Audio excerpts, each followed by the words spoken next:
Welcome, welcome, welcome, ladies and gentlemen. Welcome to Ebony Championship Wrestling. Welcome to the podcast where the squared circle comes alive and we deep dive everything WWE from a diverse perspective. Tonight, we discuss the second slap heard around the world. We discuss racism in the WWE universe. And of course, we discuss all things WWE. This is ECW. Let's get it.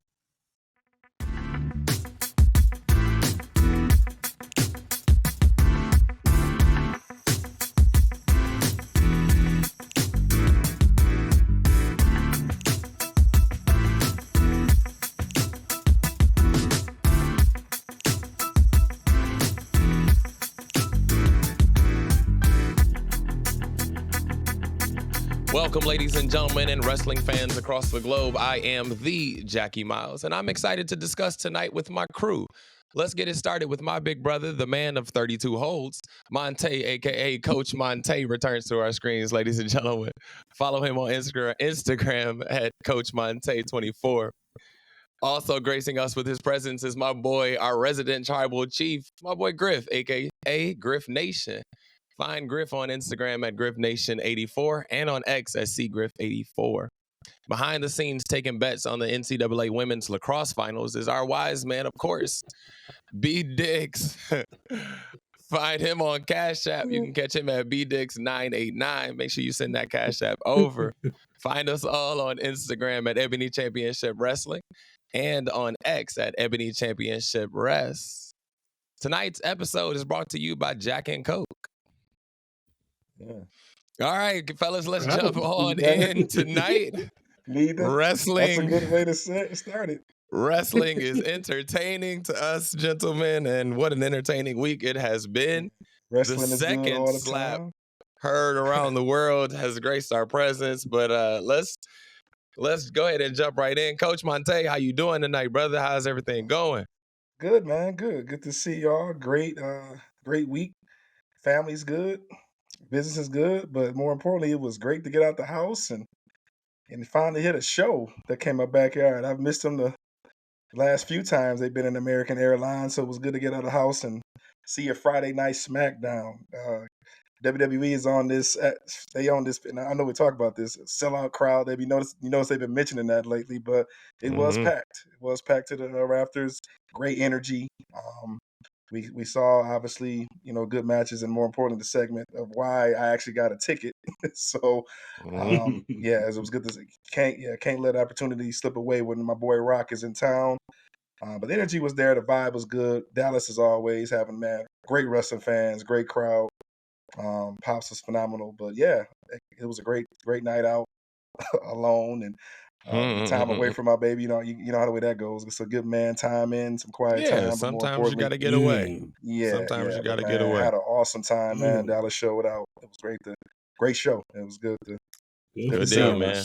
Glad you were able to get an opportunity to go in there and check it out live and in person. Of course, it's always a good time to watch it on the screen, but when you're in the building, in the energy, there's a difference, man. And honestly, there's a difference between the upper bowl and the lower bowl. The energy is just is totally different in the building, man. So glad you got an opportunity to get in there. That was the only way. Yeah, that's the only way I was able to get in there because I've never paid so much for a SmackDown. Yo. And obviously, let's keep it real, right? With interest. With interest comes interest. Exactly.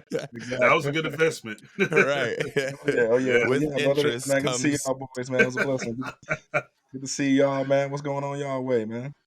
Griff, how's everything going, brother? Everything all right? Bro, everything's great, man. I was definitely excited, man. I was watching SmackDown Friday, just excited. I know I couldn't see Brandon way up there, coach up there, man, but I know he was. I was up there with Sting. Man. I was up there with Sting. Yeah, he was up there with Sting. Oh man, hey, shout out to Sting, man. Too, man. He just had his official match and retired too. So shout out to him. Enjoy your retirement, brother. We definitely salute you from all these glory years and decades and watch you perform.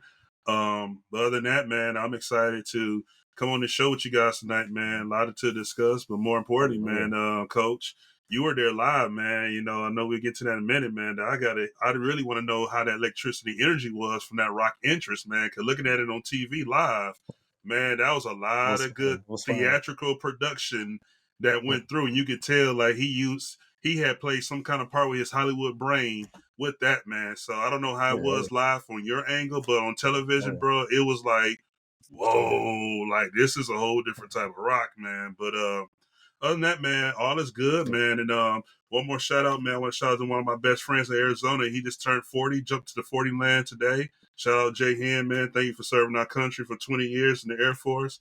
Love you, brother, man. And we'll be talking soon, and we'll chop it up sometime this week, man. But happy birthday, happy 40th, man. Yes, sir. Jackie, what's going on, man?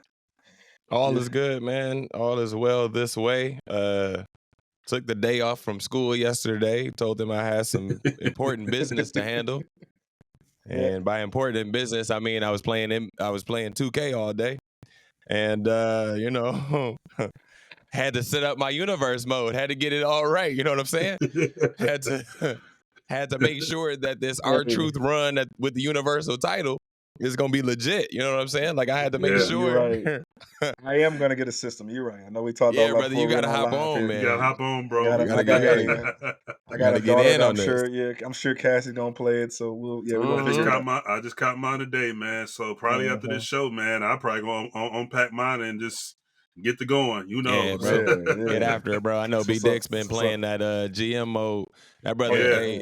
That brother didn't move yesterday or Sunday. That brother didn't move. I was happy for him. I was like, you over there having a good time, and I'm happy for you, bro. I'm happy for you. So is it that much better? I see they got new matches and stuff. So I know I played 23 with y'all. So was there? Yeah. Are y'all seeing the differences so far? As far as like the GM mode, like Brian would be able to speak to that a little bit more because I just got into it, and I do see a lot of differences. A lot of positives, I would say. So I'm excited to dive into it a little bit more.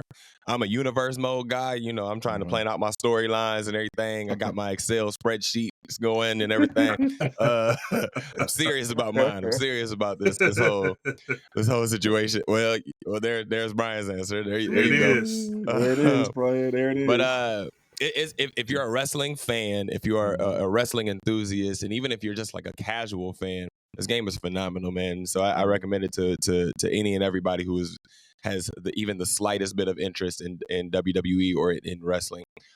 It's definitely a lot of fun. A lot of hours can be put into it.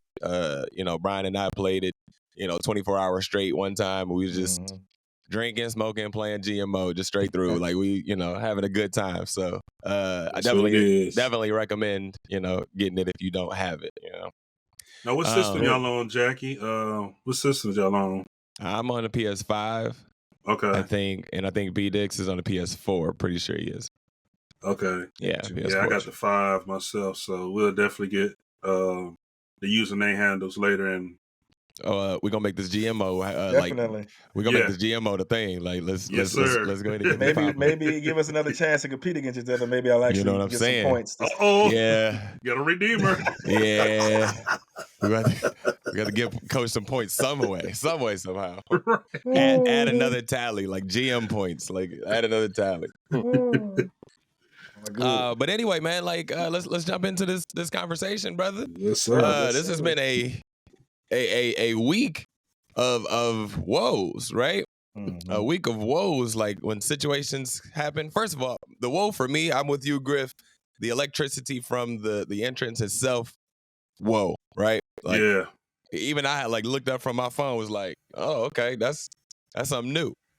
But the Cody and the Seth entrance coming down the stands, that jumped out to me. So what we think about this segment? Let's go right into it. Let's not even waste time. What we think about the Bloodline segment? First of all, seeing that, it was actually he was paying homage to his old entrance. I looked that up. That original SmackDown entrance where he had that similar vest in front of that old. Y'all remember the old SmackDown set with the gray circles and with. Oh, you're talking about The Rock? Set. Okay. Yeah, The Rock. I'm just starting off with, to your point, Jackie, about how electrifying that was. So yes, the way they did that was phenomenal, man. I'm gonna tell y'all this, whether he's heel or whether he's face, when that music hit, whenever that if you smell hits, bro, it's pop regardless. And I'm like, wait a minute. So they popped so hard for him Like you couldn't tell the difference. So it's you kind of have to though, right? yeah, You have You kind of to, have man. to. Like it yeah. is The Rock. I It's The understand that Rock. it's this character that he is playing in this moment, but like it is The Rock. Like it is still the hottest WWE yeah. superstar of Yes. all time, in our It's opinion. it's My opinion. Sorry. greatness. Yeah, the crowd was there. The crowd was live. It was kind of clunky because I think because Mhm. Cody's music was playing for like 5-10 minutes straight because I didn't realize they went to commercial. Yeah. Because Oh And I was yeah. just in there. yeah, the other Whoa. thing, yeah, they in Yeah. there. I'm listening to. Whoa. It was about it was about 3 verses of, Y'all in there getting it and they in. looped that baby about 3 times. You know what I'm saying? But we forget we forget. This is the first time I've been to a live show in a while. Like we've been, this is what we do. But you forget you had appreciation for the production, the crews, making sure everybody is where they need to be. Cameras, but yeah, they came down. The crowd, they came down. I think there was a salute to the Shield entrance. I think that was kind of Seth's little touch on it. So I know they did that once they got in the ring. But the funniest part was I'm just talking about it from the show, from seeing it, the stuff that I noticed when The Rock was in there and laying out all the stipulations for the match. There was this production lady. It was right in front of me saying, "All right, hey, come on, bro, let's get with it." Like she hit him with the like, "Let's go, Yeah. fool!" Like, and that was the funniest part of the night. So I'm just talking from production It's my standpoint. Yeah, girl let's do Jan. the nitty gritty. But but yeah, I felt that it was cool. It was a necessary slap. The Rock obviously called him out, saying he was a mistake. That was the line of the night. Everybody, he said, "You're the third. You're the third child, right? 20 years old. You're 20 years you're later. 20 years younger." You're a mistake. But I felt that I wanted a little more. I mean, yeah, everybody was on their feet the whole time, but I thought this was I wanted a little more. But I guess they're gonna wait to get more physical as we get closer to the date. But everything that them exchanging barbs and all of that was what basically setting the foundation of the stipulations of how this is going to go down was a cool start. But then the digs was that was a nice touch to it. But yeah, I wanted a little more, but okay, whatever. Hey, we're still got a few more weeks, right? Griff? My two takeaways, man, of course, besides the entrance, my two takeaways was, to me, I feel like the two individuals that had the ricochet heat in the ring wasn't Rock and Cody or Roman and Cody. It was Rock and Seth, in my opinion. It was just some legitimate fire between those two where The Rock just kept going at him about calling him the clown emoji, and Seth just got to the point telling him like to shut up and, got personal, like, man, you know what? Like, stay where you were, you know what I'm saying? But I think that was the biggest takeaway, is seeing those two go at it. It seemed like that was more attention on those two than it was Cody and Roman, who is the main event of night 2. But I also was kind of like Leonard, like, oh man, like as soon as that slap happened, once I seen that a trademark come up at the bottom of the TV, I'm like, no, don't go away, like something finna happen. And then boop, it went away. So I'm like, dog, like now we gotta wait to YouTube or after hours see if something happened. But it looked like something literally was about to go down, but it just went straight off the Yeah. air, like boop, that was it. Ain't nothing go down because they looked at each other. I knew when I seen they went up the air, they looked at each other, talked some more Yeah. shit, and then Rock and Paul, they all left. So you didn't miss nothing. Yeah, but Yeah. yeah, What but you other than think, that, Jackie? man, I was gonna say real quick. Other than that, Oh, go man, ahead. I just love the heat exchange and we kind of knew it was gonna end off being that long segment. Like you said, they looped this song like 40 different times on that commercial while it was on commercial. But yeah, just in that segment alone, man, besides the personal chops at the end, to me it was just like, what was there between Seth and Rock that was cooking more than the other two that was in there. Yeah. From a promo standpoint, I think they're starting to pick it up, right? Before, what was like an extremely long press conference to then a couple barbs back and forth, nothing too crazy. But now they're starting to like really pick up like their banter. I don't know if you're noticing, like the promo itself is starting to get faster, and so hopefully that means that they're finding their groove with one another, and that'll translate over into the actual wrestling when the time comes. Right. But other than that, like, I'm with you, Coach. I needed a little bit more, and I don't know if it's I needed more wrestling, but it was just like we already knew that the match was coming. We just needed Cody to to accept it, and then The Rock kind of just repeated it all over again, and it was like, we know that part, bro. Like, move on. Yeah. I've been thinking this, and I don't want to. Never mind. Let's move on. No, because I had a question for y'all. So go ahead and say it. Let's move on. Because I had a question. Go ahead with your question, Coach. Do you think, and this has been out there, I'm sure y'all have seen it, but I don't think we had a chance to really chop it up about it on our show.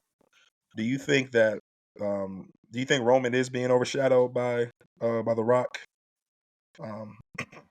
Yep. I think so.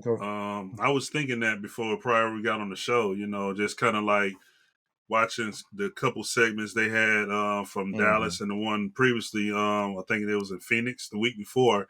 And I just kind of been paying attention to Roman's body language and his facial expressions. He seemed like he's low-key, like, disgusted. But to me, I feel like he's kind of like playing along or going through the motions saying, man, I've been so used to being number one, and all of a sudden like that, here I am possibly getting kicked down to number two, and this guy, my cousin, coming back shooting on these promos, and like you said, they get up here and winding up, so it's taking that time away from him. So I in my opinion, I think he feels some type of way, probably feeling like, no, I'm not gonna be this number two, man. Like, I always been number one, and then all of a sudden you come back, and you taking my number one spot.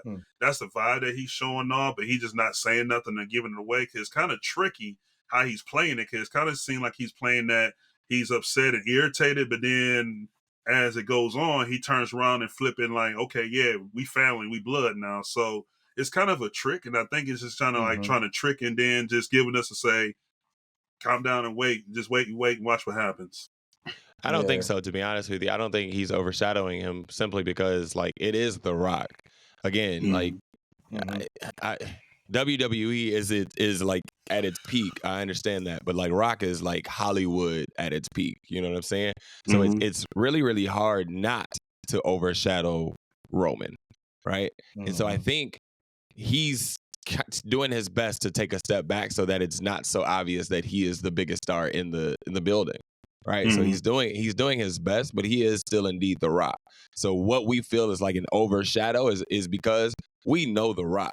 Let's think about it as if The Rock has still been in the business for the last 10 years, and like he's been wrestling, and Roman made that statement about being the head of the table. Right? Like, if that's a whole different storyline, you know what I mean? Like, that's a whole different way to think about it, in the sense that if the Rock were doing the things that he was doing now, yeah, he would be overshadowing Roman, because if that were the case, Roman would still be probably the bigger guy, right? But at this point, The Rock is just the bigger guy because he's the Hollywood guy, and we see him as The Rock, not as in the wrestling The Rock, if that makes sense. I got you. Yeah, it's the vibe. I think Griff, he's having the time of his life in there. I mean, one thing that Roman has got better at is doing the facial, the acting part, the better stuff that WWE wanted him to do, with his psychology, with his facial expressions and all of that. But I think he's having a blast. This is, he's still gonna get a quality match. He's gonna get 2 nights, at the biggest event. And so I think he's still not here for this 2-night part, bro. I'm still not here for it. I know we talked about it last week. I'm still not here for it. I think it's perfect for where they want to go in the future. You guys know I always think long term. So he knows that it's still, whether he has an undisputed belt or not, it's still going to be a lot of money to be made. So yeah, you're speaking from The Rock standpoint, or you're speaking from Roman standpoint? From Roman standpoint. Yeah. Long term, it's still gonna be money makers. I mean, he could very well walk out of here with this title. Yeah. Like, who's to say that he won't? You know what I mean? Like, let's keep the story going. We keep putting an ending point on some of these storylines before like we've actually fleshed them out. And we've said that this is a different WWE. This is a different writing group, not necessarily like the group itself writing, but like they're writing differently is what I want to say. So who's to say that Roman won't pull this off, and then we actually go to Rock and Roman at SummerSlam or something like that? You know what I mean? I don't know. The thought of the ninth inning kept coming up on Raw last night. Griff, what are your thoughts towards that when it pertains to this story? Like you just stated, I think when you're saying what inning is in, is putting that perspective of we're in that typical ending. I for say don't believe it's the ninth inning. Cody and the fans gonna believe it's a ninth inning, and rightfully so. You know, like for him, and he said it best. This is the ninth inning, and if he doesn't win this ninth inning, then that's the ball game, right? Especially with you guys being baseball fanatics. Shout out to Company C too. Later this year, but with y'all being baseball fanatics and playing that sport, knowing that sport, I know y'all know everything about the 7 inning stretches, the bottom of the ninth, and how crucial that bottom of the ninth is for that home team. For with that being said, I don't believe this story is over. And even if Roman does lose this belt, I think this story still continue as far as the bloodline, because you still have too much in the way in the picture that has not been done. I'm with Heyman and the rest of the guys when they said we was in the 3rd inning last year. I think we just not creeping up to maybe the 4th or 5th inning, approaching this WrestleMania, in my opinion. You know, if I'm wrong, I'm wrong. But I just think, as far as Cody and the pressure that's on him and his fan base, I think they're the ones that's labeling this as the bottom of the ninth, and this is going to end the story. And rightfully so. Like I said, you know, you want people to believe this is going to be it, but I so believe that, you know, we know what streak Roman getting close to here in the next couple months, man. And I don't see like you doing that right now. That's just in this my way. So I believe we like creeping up in that 5th inning, possibly edging to that 6th inning, in my view. 5th inning from the bloodline standpoint of the long-term storytelling that we talked about when we first got this show. But to the Cody crybabies, the best thing that could have happened to them was Michael Cole's segment last night, because what they're doing, they're reassuring the Cody crybabies that they're giving Cody the platform to tug at your heartstrings. Now, it was a good promo. It was okay because he made it personal. You know, obviously mentioning his late old man, and you know, and it's obviously handing the belt over to his mom or whatever. Okay, that's cool for a Cody crybaby, you know, sympathy moment. But all signs are pointing, you know, and you gave every Cody crybaby in the country hope, saying, "Oh, he's gonna do it, he's gonna do it, he's gonna do it." And what we've been saying the last couple of weeks on this show, y'all. Hey, Philadelphia, yeah, let's go. Hey, they're gonna have to be putting out some fires that night. Hey, Griff, be careful out there, because they're gonna be. Hey, you're gonna be out there. Hey, hide your kids, hide your wife, hide your personal belongings. Hey, just hide. Hey, listen, bro. Just hide. Hey, before Jackie takes this next part, because I'm interested to hear what he has to say, and I'm interested to see if he's going to pinpoint what has not been said yet. But to that point, being in Philly in Heyman's backyard, and y'all listen, Doc, y'all know how ECW was. Y'all remember when they was throwing all them chairs in the ring, right? Hey, yeah, bro. I'm 40 years old, bro. I ain't getting involved in that. Doc. I'm shooting down them stairs, going straight to the car. Yeah, I ain't watching nothing. I'm throwing a chair. I ain't gonna lie to you. If they throwing chairs, I'm gonna throw a chair. Throwing a chair. I don't care if he won or not. Just to get it out of my system. Just in case something pop off like on the Boondocks, I'm mad. Yeah. And you just throw a chair, and then you know what I'm saying? Right. Like, yeah, there you go, Brian. I knew you was gonna click in sooner or later. I'm with you. I'm throwing it for the sake of throwing it. But think about it, y'all. In a Cody crybaby's mind, that segment last night they're thinking that's going to be some type of finality to this story, because they're saying that he has to win. That he has to do it. He has to win. You know what I'm saying? Like there's no other way. There's no other way to slice it. Roman can't leave Philly with the belts based on that particular segment. But Michael Cole also asked a couple other good questions about how the hell can you trust Seth Rollins. So that's the other wild card. I was waiting for it. Yeah, what y'all think about that? Because I thought that was good. That's great journalism there. But you know, it is. Go ahead, Jack. I gotta hear this one. I think it's just futuristic stuff. You know what I mean? Like I think it's just we need to make sure that there's something set post WrestleMania. So I think we're just kind of setting up that maybe there's a tease of some type of backstabbing, and then now we're moving on. I think that's what you're thinking, Griff. And I'll be honest, I may have said this a couple weeks ago, but now I'm retracting it. I don't need another Cody and Seth situation. So hopefully that's not it. But I don't think he should trust Seth. But I agree. To answer your question, I don't think he should trust Seth. Griff, your thoughts? I totally agree with what but it was just interesting. Michael Cole being a journalist and announcer that he is, that was the first thing he kicked off the bat. Like, here's a reminder.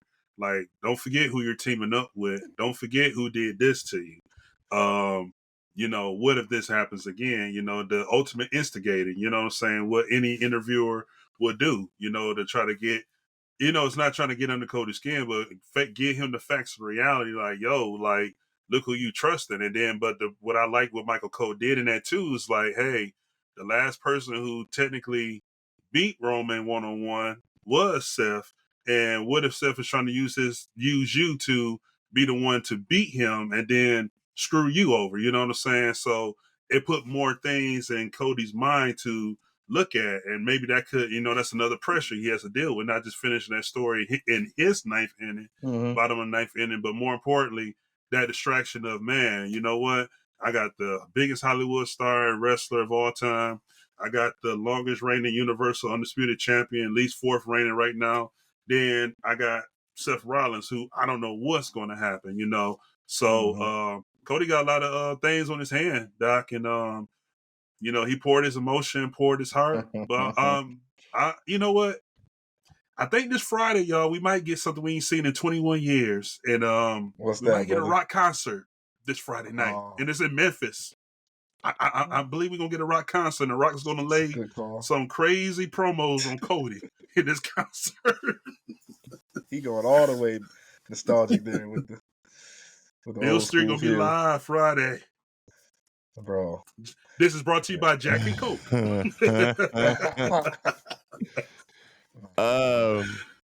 The thought of not trusting Seth, also brings up the thought of not trusting Drew, obviously. Drew McIntyre, again, giving you everything you need in that promo, spitting hot fire on the mic as it pertains to Drew. What are our thoughts here, gentlemen? And Seth has been overlooking Drew for quite some time now, and now we're finally getting them to kind of square off. So what are we thinking here, Coach? I love it because y'all know Drew is my guy, and it's setting up perfect for him to get the dub. But yeah, it's the harsh reminder that I'm here, I'm important. But but obviously Seth tried to plant that seed of doubt, saying, hey, you kind of sound like your boy CM Punk being hypocritical. You talking about how you want to eliminate the bloodline, but yet you don't mind them helping you in a match. Jackie, I'm with you, man. I strongly, you said it last week. That prediction was spot on. I do believe that Drew McIntyre will win this match clean. He has to. It's all the signs are pointing, because the way Seth has handled this feud, it's like, okay, Drew is like, I'm here. Like, I'm gonna show up ready to fight, to whip your ass. Like, are you gonna be ready? And plus after you had that tag match, who knows, all that chaos. Who knows how the way that's gonna end up? But Drew McIntyre is coming into that stadium ready for his Mania moment. And as we said it, they gotta put him over clean. And when he does that, obviously but then that, what we just talked about previously, that does free up Seth now to kind of focus on Roman, if Roman does creep out of there with the belt. So there's a lot of things that's what I'm saying. That's what we can kind of uncover there. There's layers that we can peel back, depending on what happens. But I think the first domino to fall, and I think Brian, Wise Man, you might have mentioned this, do we really give a crap about the world title? But I think, getting off Seth hasn't got enough attention. But I think by putting it on Drew, giving him a great reset, since he has resigned, Griff, that's what you told me. Since he has resigned, giving him a fresh reign and letting Seth go off and feud somewhere else. But it has been relevant, like prior to this whole situation with what was it, Super Bowl weekend. Prior to Super Bowl weekend with the press conference, the title was relevant. And it was, we knew once Cody won the Royal Rumble, we knew he was going to choose Roman. Yep. And so it was like, okay, so what is Seth doing? And then all of a sudden, Seth is now thrust into this whole situation with the Bloodline. And it's like, so we're not doing anything with the world title. And that's how we feel about it. That's, and that's how it feels.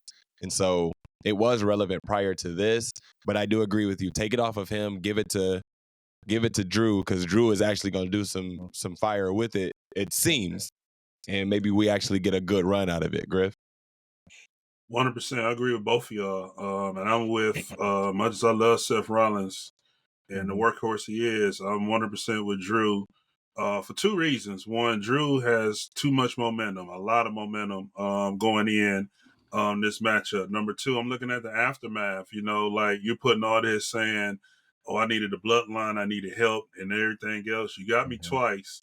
And it took me back to the Stone Cold and the Rock matches when Stone Cold was beating The Rock all the time, but The Rock said, you know what? You might got more wins than me, but I just need one just to go out. And I think Drew's on that tip where he just need that one. But more importantly, he got something to say now, hey, I beat you fair and square. I had no bloodline. I had nobody this, nobody that. But going forward, man, another reason I'm really with Drew on this one, because this would be another a reward, Jack. I know you talked about like the rewards when we talked about many people that went through a whole lot and get rewarded. And I think this is a big reward from him being robbed during 2020 and COVID without fans. And 4 years later, he get that moment back. So that's another reason I'm pulling for Drew in this one, to get that moment that he worked hard for in 2020 to finally come to fruition here in 2024. That's it, brother. That's it. So maybe we just hit on this, and now it's like kind of like creeping back into my mind. But does Seth screw over Cody? I was thinking about that since that segment last night. Like, we've been calling for The Rock screwing over Roman for quite some time, but like, does Seth screw over Cody, especially with that little insert that Michael Cole had last night, to your point, Griff, from earlier? Sorry, it just creeped back into my head. I apologize, not to backtrack. Jackie, I had to be honest with both of you guys here, and I know you guys always tease and joke for years, called me Creative Griff or the Psychic. This is one that so many variables can go along with this. You know what I'm saying? Because you got The Rock on one hand, you got Seth on one hand that can do something. You got somebody in the bloodline that or someone that's coming up in the bloodline next inning that we don't even know about, ain't thinking about. You know what I'm saying? I honestly, I put it to you this way. I can't say Seth would do it, but if he does, I won't be surprised either, just because of who he is and, what's at stake. So this was kind of tough, especially with him having that match with Drew on the next night. I think depending on if he loses to Drew and Drew takes that belt, I can see Seth being his kind of feelings and pretty much do that, because again, if it's bloodline rules, we know everything goes, right? So if it's not bloodline rules, that means nobody in the bloodline is a fake straight up one-on-one match. Nobody in the bloodline can enter. Well, Seth Rollins is not bloodline, so he can enter the match and go from there. So I'm kind of 50-50. It's a possibility he can, and I won't be surprised. But as of right now, I think I'm 51% saying I don't think so, over the 49. Coach? As he was talking, I was thinking, Seth, at the end of the day, he's still living rent-free in Roman's head to some degree, because I always wanted them to go back and address what happened at the Royal Rumble. What was that, 21? When they fought, was that 22? That was 22. 22. Is that 22? Yeah. Mm-hmm. I felt that was great. I thought they were actually going in Seth's direction that year to kind of give him something, to kind of actually take it off of him. So I think that they have to go back and address that at some point. If the scenario is, I agree with you, Griff. If Drew Clay Morris him clean and Seth gets in his feelings, And I think if Cody gets Roman in a solid spot where he's getting ready to go over, he could screw the story. I'm trying to figure out. Yeah, I thought I thought The Rock would screw Roman, but now that I'm thinking about it, there's still more story to tell with Roman and Seth too. And I think I had said that who legit can take it off of Roman that deserves it. And I've always said Seth. So who else is on that list? The dark horse. Number 1 is Seth.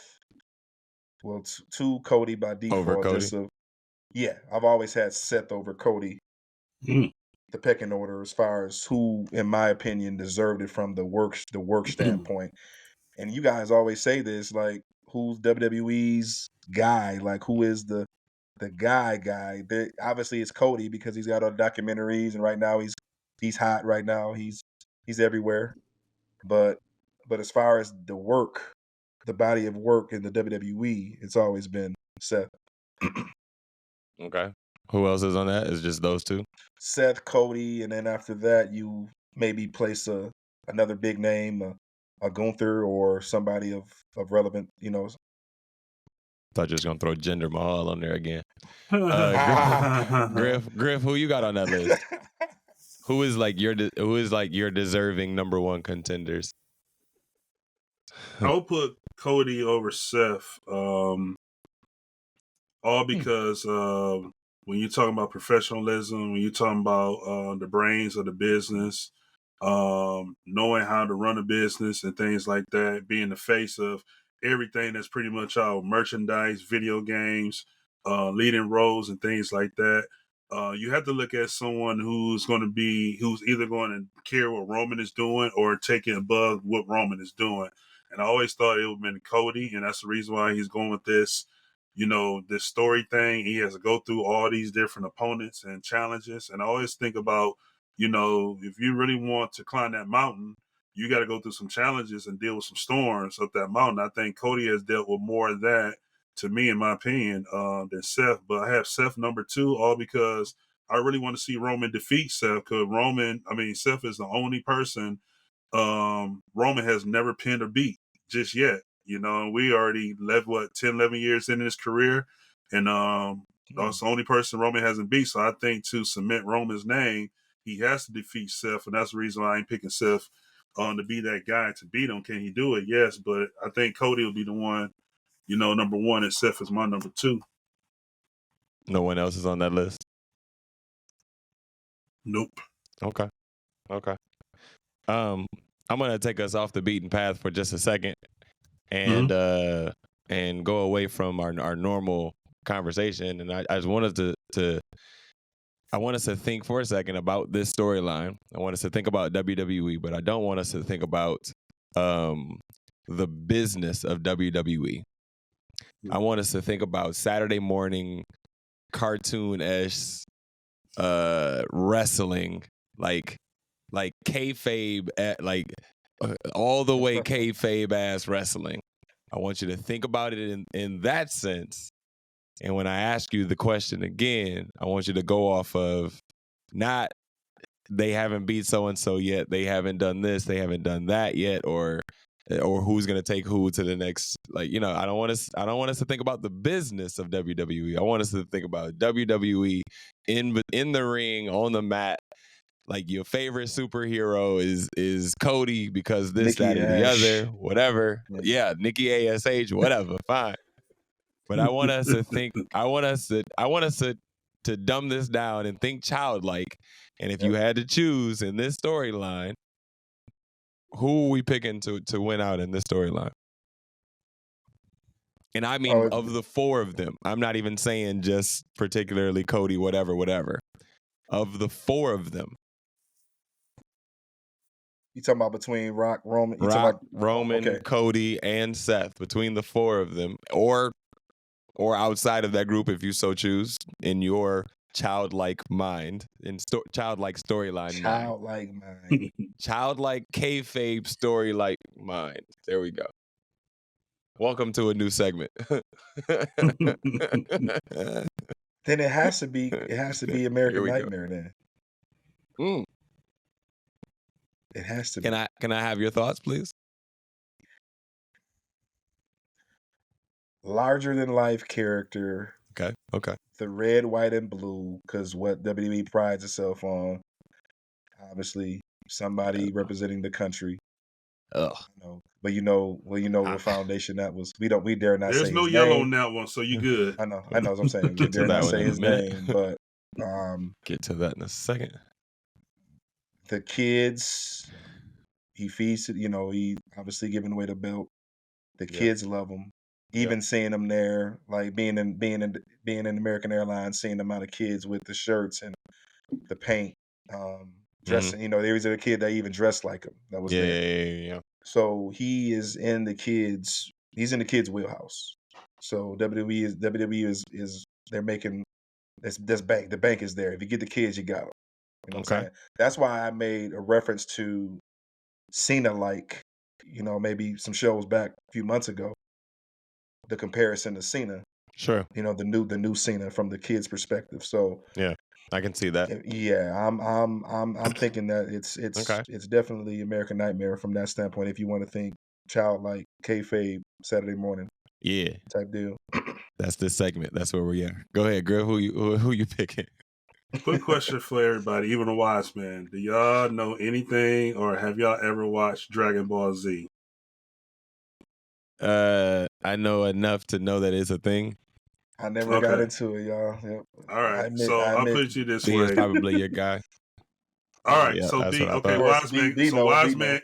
So wise man gonna know where I'm going with this one. Okay, Goku, who was a superhero, is the American Dream. Gohan, who is the American Nightmare, the son, is the next man up. Okay. And I'll leave it at that. Okay. So once the American Dream left, he gonna lose? No. Because Dusty American didn't Dream win. is the hero. So that's Goku. So I'm using an analogy. Goku was the hero. That's the American Dream. Dusty. Gohan, the son, is the American Nightmare. So help us out, wise man.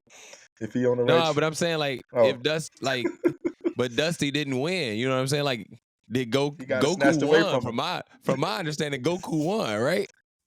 Goku won in their world versus this world. Point I'm making is that the father was very loved. The son is love.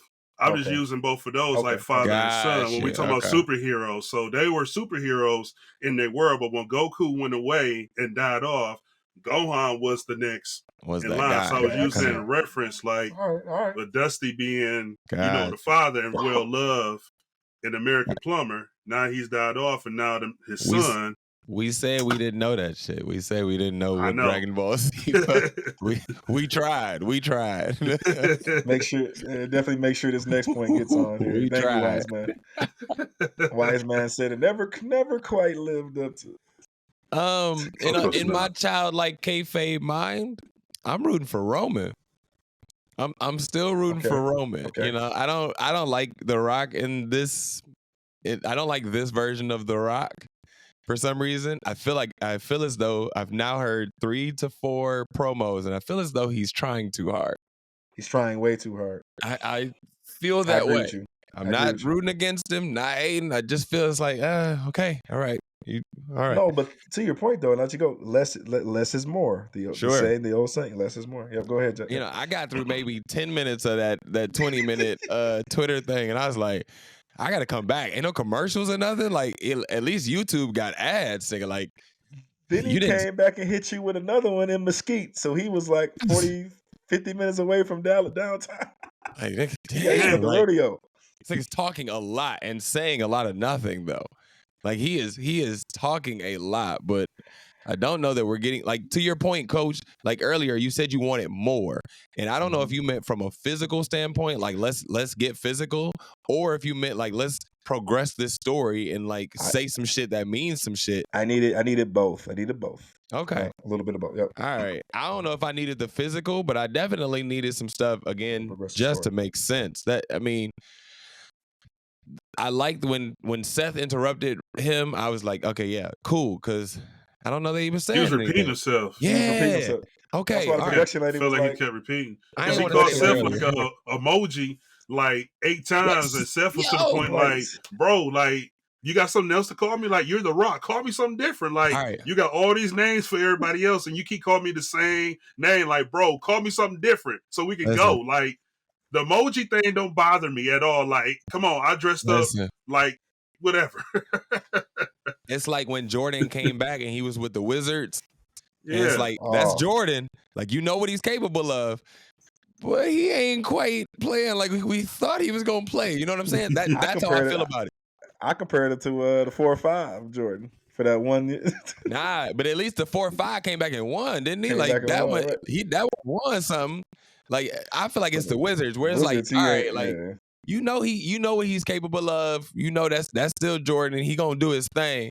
But it's Jordan. not quite the same, you know, it ain't the same guy that, you know, that we dealing with. And that's how I feel about The Rock. It just, to your point about the walking clown emoji, he said it so many times. So many times. And it's like, is that what WWE is telling you to do? Or is that are you just like stuck? Are you in a Joe Biden mode? Like, where you just like, your mind's not working the way it should be going? Like, it's not quite where I need it to be. And I need more from him. BDixx just said on like a pure fandom perspective, Roman been the coolest nigga since returning and beating the shit out of Braun and Bray Wyatt, and I've had no reason to root against him yet. Very, very valid point. It's legit. Very valid point. They've said and done nothing that makes me want to root against Roman. He's continued to be a great heel that I like rooting for. And that's why my child like mine would go for it, because I always like rooting for the villains. When I was rooting for when it was the Cowboys and Indians, when my dad was watching TV, I was rooting for the Indians. Indians. So 100% Brian, toast Lord to you, knows brother, because you made a great point. Lord knows I had to struggle through a lot of those growing up in that house, Jackie. For sure. Hey, man, the amount of John Wayne that I got stuck in my head for no reason. Pass it down to you. It was me first, and then he tortured you. Right. Yep. I liked a few of them though. It's a few. Anyway, man, we'll be here for. Right. We could talk about Westerns for days, especially with our grandfather and all that he did with the Westerns on the TV and such. So, but let's keep it moving, man. Let's go to an interesting part of SmackDown. Logan Paul comes out and cuts a promo, and Coach, you got to witness it live as they removed the floor from beneath him and displayed a prime bottle. Have y'all had the shit yet? Have y'all tasted it yet? Is it worth even the conversation? I'm scared. It ain't gonna kill you on sight, brother. That ain't fitting all. Come on, like they are selling it. No, when I heard that it was linked to even the young kids having heart palpitations, so I'm like, yeah, I'm good. But that's because. So I was having a conversation with this young lady today in class. She walks in the door. She pulls. She stopped at the bodega. She pulls out 2 Monster Energy drinks, cracks open one, and I'm like, "What are you about to do? Like, why do you need so much energy at 8:00 in the morning? What are you about to do? Like, you have no basketball game yet? Why do you need so much energy? Why are we drinking 2 of these? Well, I wanted to taste this one and see if it's a different, baby. It says low carb. That's all. It just means same taste, less filling, baby. Same taste, less filling, right. Same taste, less filling, babes. Like Miller Lite and Michelob Ultra. So, but then we were having the conversation about like, okay, if you drink so many of them, then yeah, you run into this situation. So I think it's the same thing, Coach. If you have a certain amount of them, then obviously it's going to have some issues. I mean, you have a certain amount of Jack and Cokes. Yeah. Proceed, but go ahead. Our thoughts on Prime being the pay-per-view ring mat logo? Yes. Yeah, it's is this for his matches or throughout the whole show? This is for PLEs. Oh wow! Yeah. It's for PLEs. We're gonna be staring at a Prime bottle no matter who is in the ring. Griff, you made a good point about who he's bringing on shows. I knew once Triple H got on his show that Logan was legit, was a dude, like a actual company guy now, to where they can do like real business with him outside the ring. Yeah, he's proved that He's earned his keep, obviously, with the performance, but Logan's a business. He's a business savant as well. So it was a matter of time that Kudos to him. Prime was going to get intertwined with WWE's with the machine that WWE is. So this is a great partnership, man. Great idea. That goes to show you that Logan's committed. You know, that we're seeing commitment from both sides. You know, but he's earned it, man. His performances, he has not. I think maybe y'all can count on. I mean, maybe one bad match since he's been doing this. We could legit say, but other than that, he's been putting on bangers. And but it's good to have the business side, and you know, and it's great for the brand. Both brands are winning. Everybody's winning. Definitely kudos to him for like his business savvy and making sure, you know, that he's eating right. You know what I'm saying? Like kudos to him. I don't know why we dislike him other than just like being a YouTuber, but like from a wrestling standpoint, like brother's knocking it out the park. I can't I'm the hater of all haters when it comes to this show, and I can't hate in this moment. So brother's knocking it out the park in my mind. Griff, what are your thoughts on the Prime bottle? Man, well, to answer the first question on deck was I did try a couple Primes. I can't remember what flavor it was. They wasn't bad, but they weren't bad. This to say it just wasn't my favorite go-to, where every time I go to a gas station, go to the store, I got to keep buying them. But they were legit. But secondly, man, no, I'm very happy for him. I had a discussion with one of my big bros today. We were talking about Logan Paul, and I don't know if you guys seen or heard, but they've made it official that SummerSlam coming to Cleveland. And wasn't aware that I was in his hometown. So they basically almost trying to base this whole SummerSlam thing around Logan. But kudos to him, man, to do that partnership and come in. I think a lot of people hate on this guy is because not just the YouTube person he is, but he carries a lot of arrogance. But it's good. I always say, man, you got to respect those with good arrogance. His arrogance is confidence, you know, and that's what I think people go wrong with. They take his arrogance out of context versus confident. He just been a guy that everything he say he's going to do, he'll do it. He's not afraid, you know, and he just his he's brother's a man of his own. Tyson, right? His brother's ready to fight Tyson. So you gotta have some weird, crazy. You gotta have some crazy confidence nuts. for that. Y'all got some nuts over there. That's what it is. Bruh. Y'all got some nuts over there. Because you have to be nuts in order to get into the ring with Mike Tyson, right? If I'm picking between a grizzly bear and Mike Tyson, like I'm gonna fuck that grizzly bear up. Like me and that grizzly bear going 10 rounds for sure. Fuck Mike Tyson. Pitbull and a Chihuahua. Go ahead. Yeah. All I'm gonna say is, man, I don't know what them Paul brothers own, but they doing. But anytime that you working hard to get a bag, and whether people like it or not, or just agree with it or not, man, I'm gonna salute that. You know, like Jake. I mean, like dog, like who was it? I think Logan got in with Floyd, and now you want to get in with Tyson. Hey, good luck to you, brother. Tyson's a whole different. They don't call Iron Mike for nothing, Doc. At like 59 years old, like 57, 58, 59, somewhere in there, right? Like and like literally 55 is what I'm saying. Brother can eat at workout videos for a discount. His workout videos, he finna beat the hell out of that little boy. His workouts look just as good as they did back in the day. Like the quickness is there, the speed, the strength. Like his gonna beat the hell out of that bag boy. workout. Yeah, his bag, everything he's doing on the bag right now. Yeah, he's from Brooklyn. Okay. I was going to say, I thought you said it was in Brooklyn. If the fight's in Brooklyn, hey Brent, I'm pulling up. I was going to find a way just to the fight in your backyard, bro. It's in Dallas? Yep, it's in Dallas. Oh yeah, it's gonna be in Dallas. Yeah, at AT&T. I imagine it's gonna be it is at AT&T. Sure, y'all might have to roll up on me then. Might as well watch it. It sure is. I'm not finna go watch it on Jerry Jones TV when I can just watch it on my own damn TV. Oh, I know. You know, I'm always finding this. I'm gonna find an excuse for us to get together since I'm here for that. Mania, so I'm here for that part. I don't want to give Jerry Jones no more of my money, but I feel you. I am here for the family. I am here for that part. Texas Live. Now that's a good time. Now that we can do.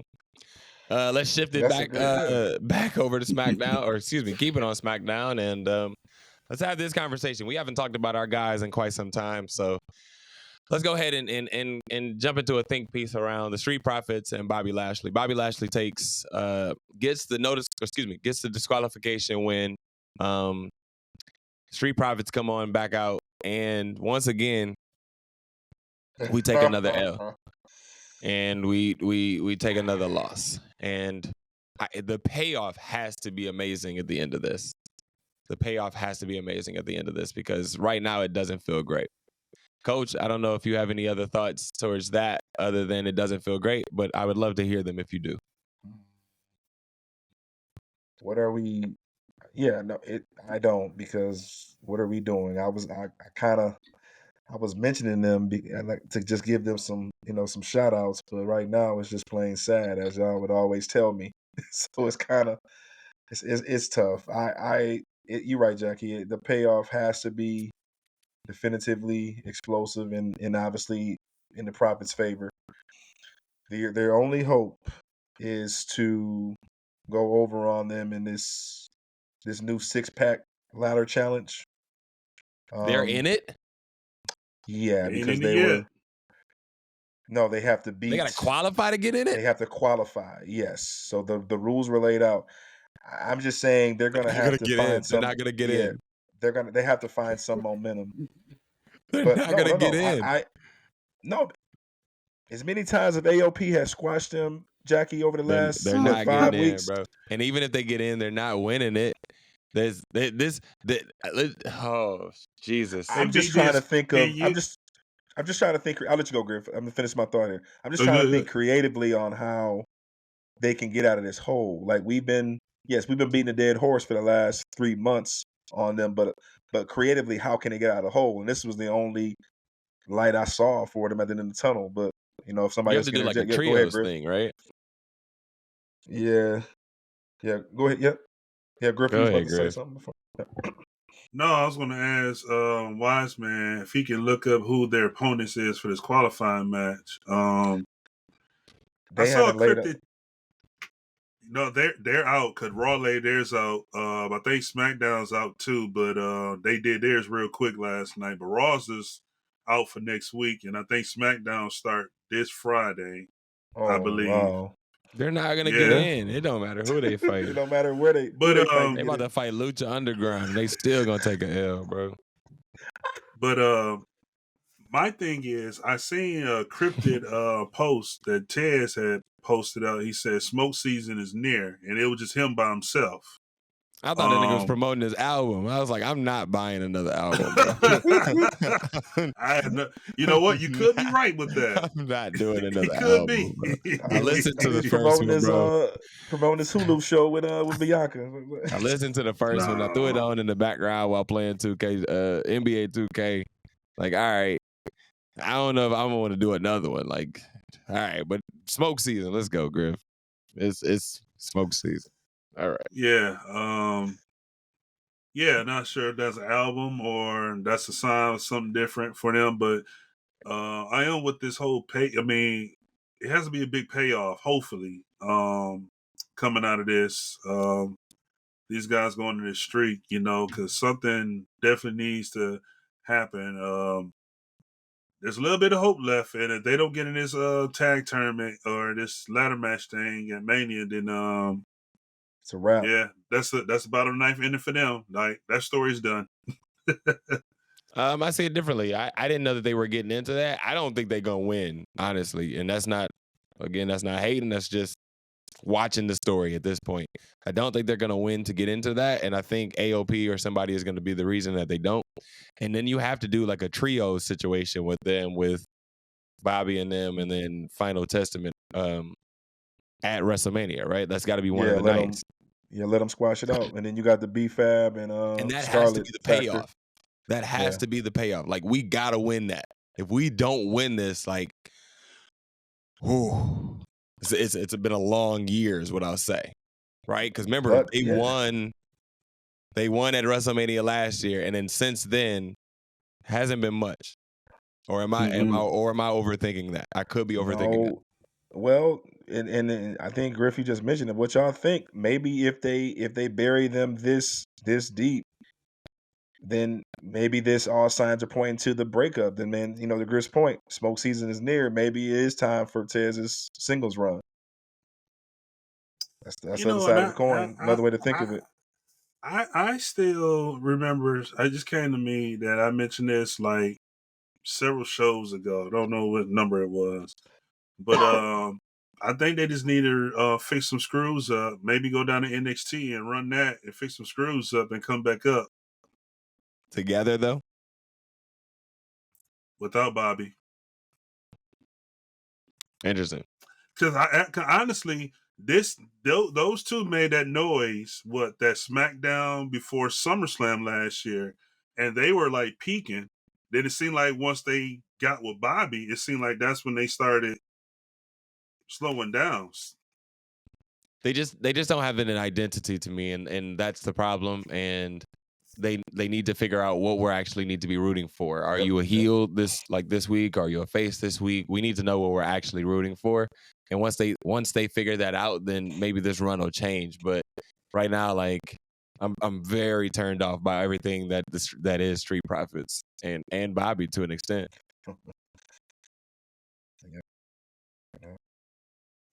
What's very interesting is a couple things, fellas. Of course, I know we always joke about the merch. We ain't seen no merch from them. Have a name. Since because of this whole inconsistent up and down. Their name, correct.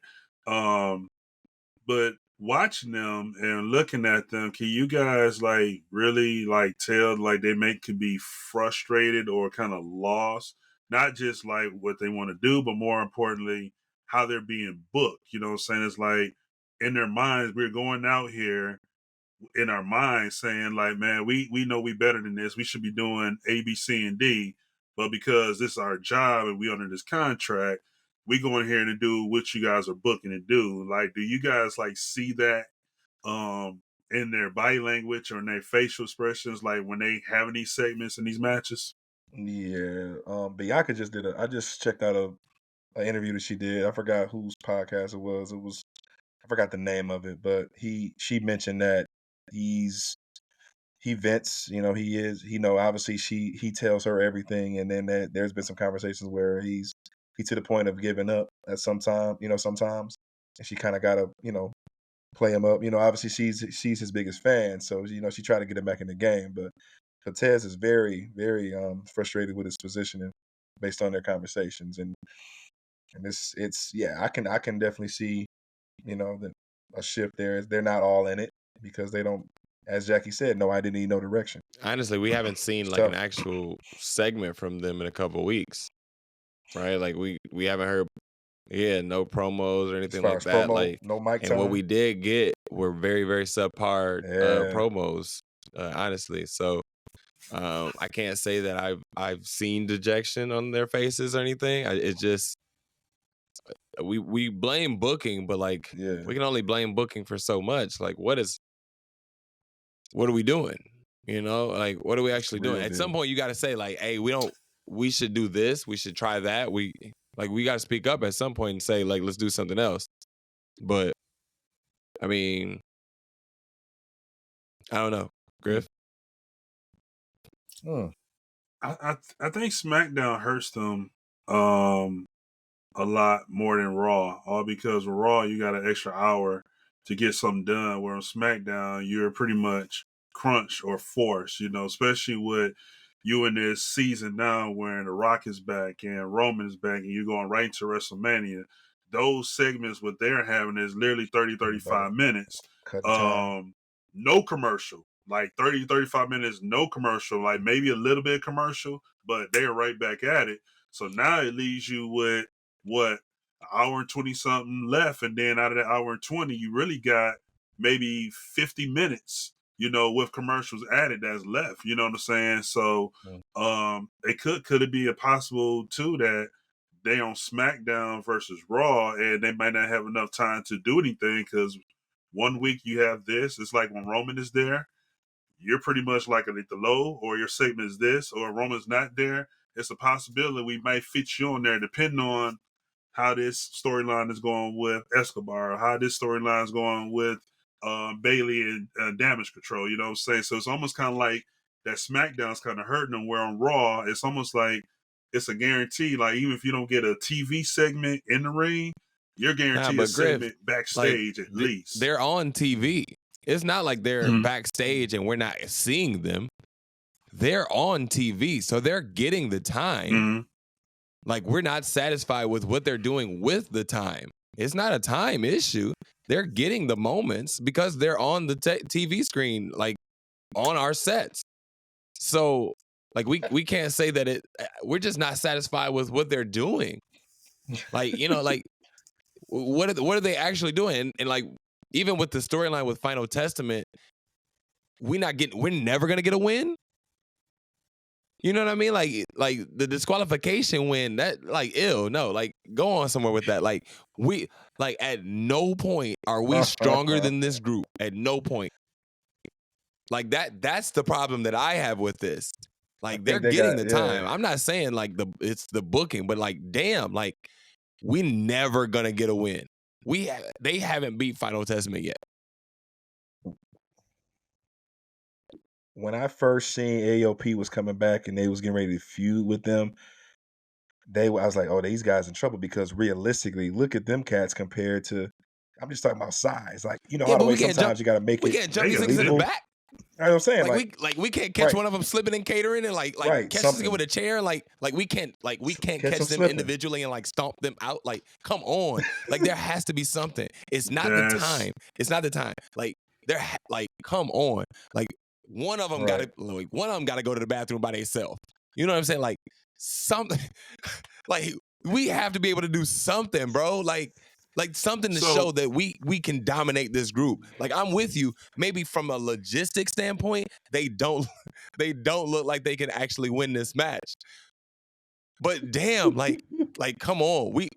If we some thugs, like if we're doing we not shaking hands or whatever that is, like then let's go all out. Let's catch.